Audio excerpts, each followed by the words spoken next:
నిజంగా సిఎస్ఈఎంఎస్ students daily 10 to 12 hours చదవగలుగుతారా? నన్ను అడిగితే యాజ్ ఎ స్టూడెంట్ నేను చదివేటప్పుడు నేను సీఏ ఫైనల్ ప్రిపేర్ అయ్యేటప్పుడు 10 to 12 అవర్స్ చదవమని చాలాసార్లు ట్రై చేశాను.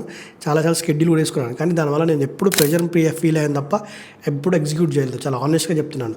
సో ఇన్స్టెడ్ ఆఫ్ దట్ దాన్ని మనం పక్కకు పెట్టి 7 to 8 అవర్స్ చిన్న చిన్న బ్రేక్స్ తీసుకొని కొంచెం 1 hour బ్రేక్ తీసుకొని 7 to 8 అవర్స్ ఎఫెక్టివ్ షెడ్యూల్ వేసుకున్నాం అనుకో, అది చాలా బాగా వర్కౌట్ అవుతుంది. సో అన్నెసరీ ప్రెషర్ పెట్టుకొని 10 అవర్స్ అచీవ్ చేద్దాము అనుకొని మనము ఏం అచీవ్ చేయకుండా ప్రెషర్ ఫీల్ అయ్యి అంటే ప్రాసెస్ని ఎంజాయ్ చేయకుండా అయిపోతుంది. అందుకే ఎప్పుడు కూడా మనకి బిగ్ షెడ్యూల్స్ అనేది వద్దని నేను చెప్తున్నాను. మనకి నవేడేస్ ఇప్పుడు ఇన్స్టాగ్రామ్లో కానీ యూట్యూబ్లో కానీ మనకి ఎవరైతే కన్సర్న్ ఫ్యాకల్టీస్ ఉన్నారో వాళ్ళు రెడీమేడ్ షెడ్యూల్ ఇస్తున్నారు. వాళ్ళేం తప్పలేదు, మనం చేయాలని వాళ్ళ మంచి కోసమే ఇస్తున్నారు. కానీ అది మనం ఎగ్జిక్యూట్ చేయడంలో స్టూడెంట్ పాయింట్ ఆఫ్ వ్యూ చెప్తున్నారు, ఎగ్జిక్యూట్ చేయడంలో ఫెయిల్ అవుతున్నాము.